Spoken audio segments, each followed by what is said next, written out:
Alors, sachez qu'on ne court pas forcément de manière très, très rapprochée. Jean-Laurent me disait qu'il y avait eu un break quand même entre-temps, donc c'est pas trop gênant. Le cheval est bien, et si ça se passe bien, direction le défi du galop aussi. Voilà, les chevaux qui sont en train d'effectuer leur canter, et vous parliez du défi du galop. On précisera que l'année dernière, ce prix du Grand Féditra a été remporté par Bernet, l'élève de Christophe Ferland, qui derrière a tout simplement triomphé dans le défi du galop, en s'imposant plusieurs reprises sur les différents hippodromes accueillant le défi. La route est ouverte. On a de bons chevaux qui ont gagné cette épreuve. Candry en 2011, Prince d'Ambaltier en 2012, Glowing Glory qui s'était imposé en 2013, Campillo en 2014 et donc Bernet l'année dernière. Charles Bourdin a répondu tout à l'heure après la victoire de Nour au micro de Flavien. Il nous parle de ce numéro 6, Even on Earth. Even on Earth fait sa rentrée dans cette sixième course, plus revue depuis le second semestre de 2014. Qu'attendez-vous pour cette rentrée? Even on Earth, c'est un cheval qui a besoin de 2-3 courses pour se remettre en route. Donc aujourd'hui ça va être très compliqué, terrain très souple. J'en attends pas grand-chose aujourd'hui, si ce n'est une bonne remise en route. Merci beaucoup. Voilà, on rappelle que ce concurrent, ce numéro 6, est absent depuis le 25 septembre où il avait gagné une épreuve à Maison Lafitte. Ouais, c'est une épreuve support de Quintet au mois de septembre 2014. Il y a quand même un petit peu d'argent, hein, Jean-Paul. Il y a 14 contre 1 pour ce concurrent. Ouais, mais j'ai pas confiance parce que Charles Gourdin, du coup, il était pas très. Attention, j'en attends pas grand-chose dans ce terrain-là. Alors que vous avez le panneau qui vous indique qu'en Réunion 5, course 3 sur l'hippodrome de Cagnes-sur-Mer, il y a enquête sur le numéro 2, arrivé 3e. Gardez bien vos tickets. Voilà, on va accéder dans quelques instants au stall. Dans cette course, j'aurais tendance, Flavien, moi, à faire confiance à ce numéro 3, le Blue et Noir.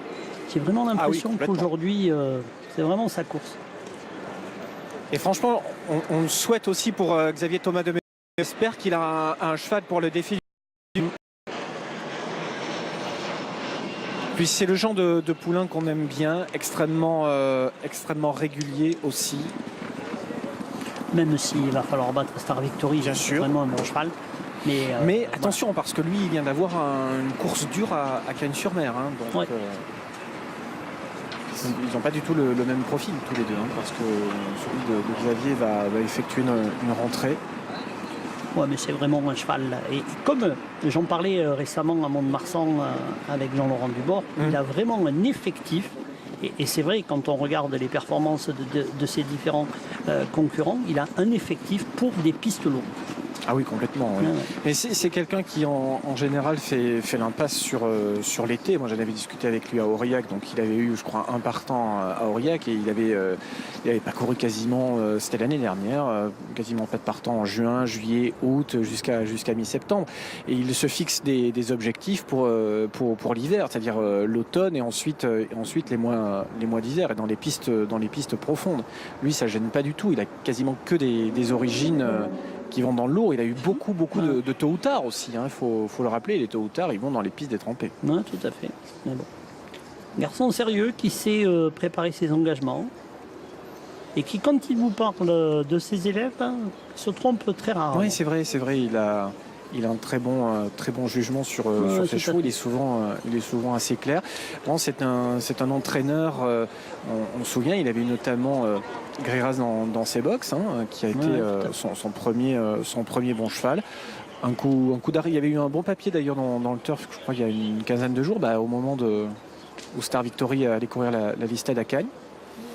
Non pas un coup d'arrêt, mais un petit trou d'air. Et puis ensuite, il a su parfaitement rebondir avec le reste de son effectif, et tant mieux. Puis il y a une association avec ce jeune homme là, Dimitri Ibout, qui marche bien. Dimitri qu'on a appris à connaître.